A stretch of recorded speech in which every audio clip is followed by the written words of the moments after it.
ইরানের সামনে যেন আর মাথা তুলে দাঁড়াতে পারছে না মার্কিন যুক্তরাষ্ট্র। একের পর এক পাল্টা হামলায় মার্কিন ঘাঁটি ইসরায়েলের গুরুত্বপূর্ণ কার্যালয় ভবন গুড়িয়ে দেওয়ার পর নড়েচড়ে বসেন ট্রাম্প। আর তাই মার্কিন মুখপাত্রদের দিয়ে জানিয়েছিলেন তিনি যুদ্ধবিরতি চান। তবে সে প্রস্তাব শুরুতে নাকচ করলেও এবার নিজেদের অধিকার নিয়ে কয়েকটি শর্তও দিয়েছে ইরান। সেই শর্ত মানলে যুদ্ধ থামবে, নয়তো আমেরিকা ইসরায়েলকে ধ্বংস করে নিজেদের বিজয় আনতে তাদের বিরুদ্ধে কঠিন যুদ্ধ চালিয়ে যাওয়ার ঘোষণা দিয়েছে ইরানি যোদ্ধারা। ইরানের সঙ্গে যুদ্ধের 12 দিনে ইতোমধ্যেই বিলিয়ন বিলিয়ন ডলারের ক্ষয়ক্ষতি হয়েছে যুক্তরাষ্ট্রের। ইরানের ছড়া ক্ষেপণাস্ত্র ধ্বংস করতে গিয়ে ইন্টারসেপ্টর বা প্রতিরোধক মিসাইলেরও তীব্র সংকট তৈরি হয়েছে তাদের।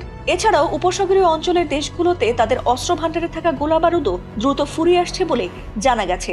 আর সেই সুযোগে এখনও তাদের ঘাঁটিগুলোতে পুরোদমে মিসাইল হামলা করেই চলেছে ইরান। আর তাতে ইরানের সাম্প্রতিক প্রতিশোধমূলক ক্ষেপণাস্ত্র ও ড্রোন হামলায় অন্তত 7 জন মার্কিন সেনা নিহত হয়েছে বলে জানা গেছে। এছাড়া আমেরিকার অন্তত 17টি গুরুত্বপূর্ণ স্থাপনা ক্ষতিগ্রস্ত হয়েছে। যুক্তরাষ্ট্রকে ধ্বংস করতে এবার আরও বিধ্বংসী আক্রমণের ঘোষণা দিয়েছে ইরান। এতদিন শুধু মধ্যপ্রাচ্যের মার্কিন ঘাঁটিগুলোতেই ধ্বংসযজ্ঞ চালিয়ে এসেছে তারা। তবে এবার সরাসরি আমেরিকার ক্যালিফোর্নিয়ায় শক্তিশালী মিসাইল হামলা চালাতে যাচ্ছে ইরানি বাহিনী। এমনকি ইরানের বিরুদ্ধে লড়তে আমেরিকার টমাহক মিসাইল ভান্ডারও ফুরিয়ে এসেছে। যদিও আমেরিকাকে দমাতে আরও 6 মাস ভারী যুদ্ধ চালানোর হুমকি দিয়েছে ইরান। এদিকে রাশিয়ার প্রেসিডেন্ট ভ্লাদিমির পুতিনের সঙ্গে বৈঠকে যুদ্ধবন্ধে রাজি হতে এমন কিছু শর্ত দিয়েছে ইরান যা দখলদার হিসেবে মেনে নিতে আপত্তি রয়েছে ট্রাম্পের।